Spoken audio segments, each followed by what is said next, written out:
பல வருஷமா உலகத்தையே குழப்பிட்டு இருந்த ஒரு கணக்கு புதிரோட கதையை தான் இப்போ பார்க்க போறோம். ஒரு கணக்குக்கு பதில் இல்லாம போகுமா? சில கணக்குகளுக்கு எண்ணிலடங்கா பதில்கள் இருக்கும், ஆனா சிலதுக்கு ஒரு கட்டத்துல பதில்களே இல்லாம போயிடும்.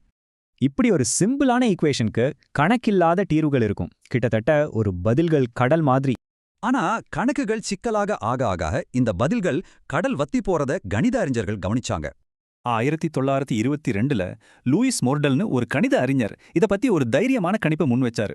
60 வருஷத்துக்கு மேல இந்த ஐடியா வெறும் ஒரு யூக்கமா, ஒரு பெரிய தீர்க்கப்படாத மர்மமாவே இருந்துச்சு.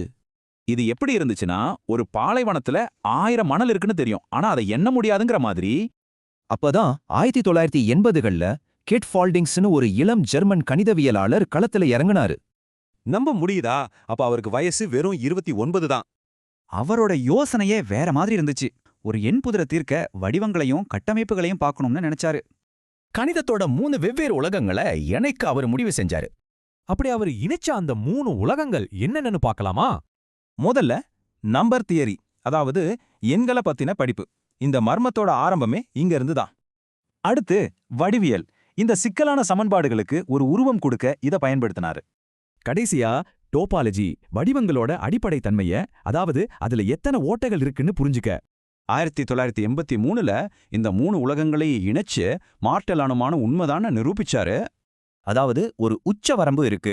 இந்த மாதிரி சிக்கலான கணக்குகளுக்கு குறிப்பிட்ட அளவு பதில்கள் தான் இருக்கும். இது 60 வருஷ புதிருக்கு விடை மட்டும் இல்ல, கணித உலகத்துக்கே ஒரு புதிய வரைபடத்தையே உருவாக்கி கொடுத்துச்சு. 1986ல இவரோட இந்த சாதனைக்காக கணிதத்தோட நோபல்னு சொல்ற ஃபீல்ட்ஸ் பதக்கம் கிடைச்சது. இப்போ 2024ல 71 வயசுல அவரோட வாழ்நாள் சாதனைக்காக ஏபல் பரிசும் வழங்கப்பட்டிருக்கு.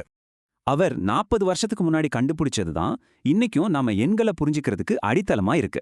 சில சமயம் ரொம்ப சிக்கலான புதிர்களுக்கு புதுசா ஒரு கோணத்துல பார்க்க துணிற ஒரு ஆள் தான் தேவைப்படுறாங்க. இதே மாதிரி அறிவின் வெவ்வேறு உலகங்களை இணைச்சா இன்னும் என்னென்ன பெரிய மர்மங்களுக்கு நம்மால விட கண்டுபிடிக்க முடியும்.